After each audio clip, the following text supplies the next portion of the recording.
It was a quiet Sunday afternoon. The sky outside my window was light gray, and the air felt calm and soft. I was sitting in my favorite chair by the window, with a blanket around my shoulders and a book in my hands. The room smelled of coffee and paper. A small candle burned on the table beside me, its light dancing gently on the wall. I turned the pages slowly, enjoying the silence. There was something peaceful about quiet weekends at home. No rush, no noise, just time for myself. The book was interesting, full of small details about life in another time. I loved reading about people's thoughts, their dreams, and their little adventures. Sometimes I paused just to think about how strange and beautiful the world could be. Then, suddenly my phone started ringing. The sound broke the silence of the room. It made me jump a little because I hadn't expected it. I looked at the screen, and for a second I couldn't believe my eyes. The name shining there was Anna. It had been years since we last spoke. Anna had been one of my closest friends. We studied together at university, shared the same dorm room, laughed over midnight snacks, and talked about everything, from books to dreams and future plans. But a few years ago, she moved to another country. She got a new job and started a new life there. We stayed in touch for a while, but as time passed, the calls became less frequent and then stopped altogether. Seeing her name on my phone felt like a small miracle. My heart started beating faster, and my fingers trembled slightly as I picked it up. I pressed answer, and her familiar voice filled the air. It sounded almost the same as I remembered. Soft, lively, full of warmth. Hearing her laugh again brought back so many memories at once that I almost forgot to breathe for a moment. I sat back in my chair, holding the phone close to my ear. As we talked, the world around me seemed to disappear. The book on my lap, the candle, even the quiet sound of rain starting outside, everything faded into the background. It was as if time had stopped, and we were both back in those university days. I remembered the long walks we used to take through the campus park in autumn, the sound of leaves under our feet, the smell of rain and coffee from a nearby cafe. We used to sit on a bench for hours, sharing our thoughts about life and the future. I also remember the nights when we stayed up too late watching old movies or listening to songs from the 90s. We always said that one day we would travel together, maybe to Paris, maybe to somewhere by the sea. It had been one of our shared dreams. As we talked, I realized how much I had missed her. Her voice, her laughter, and the way she could make even ordinary things sound special. Anna told me a little about her life in the new country.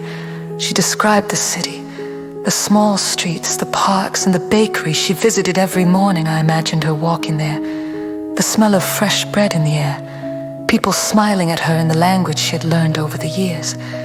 She said she was happy, though sometimes she missed home. That made me smile and feel a little emotional. I told her about my life too, about work, about my small apartment, about how I still went to the same cafe where we used to study. Even though we were far apart, it felt as if we were sitting in the same room again, like nothing had changed. Our words flowed easily, without pauses or awkward moments. It was like a bridge between the past and the present, something invisible but strong. I felt warmth inside me, friendship. I felt was something that never truly disappeared. It could sleep quietly for years, and then wake up again, alive and bright.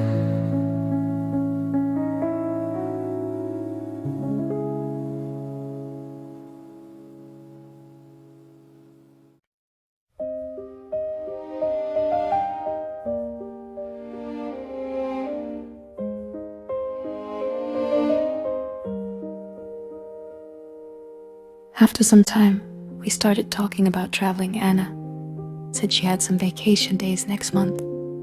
She wanted to visit Europe again.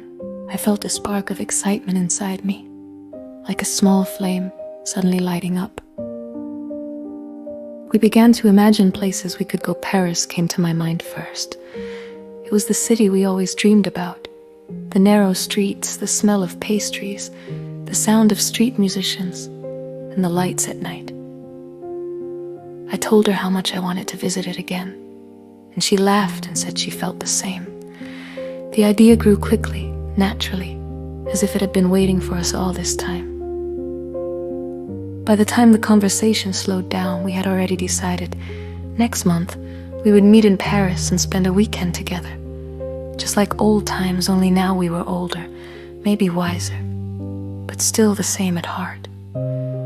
When the call finally ended, I stayed on the couch for a long moment, holding the phone in my hands. The room felt quiet again, but the silence was different now, warmer, fuller, alive with memories and hope.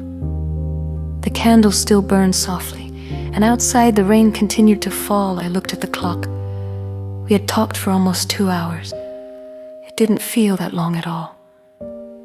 I placed my phone on the table and smiled to myself. My heart felt light, and my thoughts were full of colors, old memories mixing with new plans. I got up and made a cup of tea.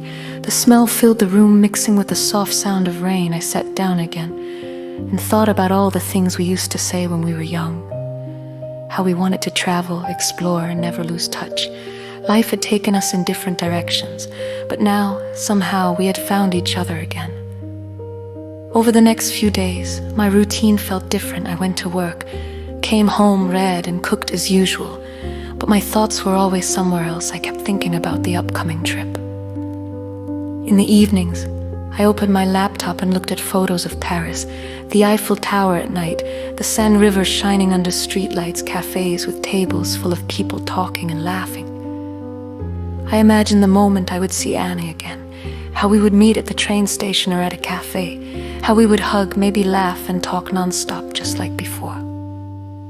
I began to plan small things, what clothes to pack, what book to take, which places I wanted to visit. It felt exciting and unreal at the same time. Sometimes I caught myself smiling for no reason. The simple idea of meeting an old friend made the world feel brighter. Finally, the weekend came. I took the train early in the morning. The sun was shining and the sky was blue. As the train moved through the countryside, I watched the fields passing by and thought about how strange life could be. How people can separate for years and then find their way back. When I arrived in Paris, the air felt fresh and full of sound. Cars, voices, footsteps, laughter. The city smelled of coffee, croissants, and spring flowers. Seeing Anna again felt like no time had passed at all. We walked through the streets, visited bookstores, took photos, and sat at cafes for hours, just talking. We laughed about old times, about small, funny things that we thought we had forgotten. It was one of those weekends that pass too quickly but stay in your memory forever. The kind of time that makes you feel grateful just to be alive, to have friends, to share stories. When I returned home on Sunday evening, I was tired but happy. My suitcase was full of small souvenirs, a postcard, a cafe napkin, a ticket stub. But the most valuable thing I brought back was the feeling of connection. I sat again by my window with a cup of tea. The candlelight flickered softly. Just like that night when Anna first called, I thought about how one simple phone ring had changed my week. Maybe even my year. Life sometimes gives us these small, unexpected gifts. A voice from the past, a chance to remember who we were, and to see how far we've come. I picked up my book again, but before opening it, I whispered softly to myself, next month, maybe another call. And then I smiled, feeling warm, calm, and very alive.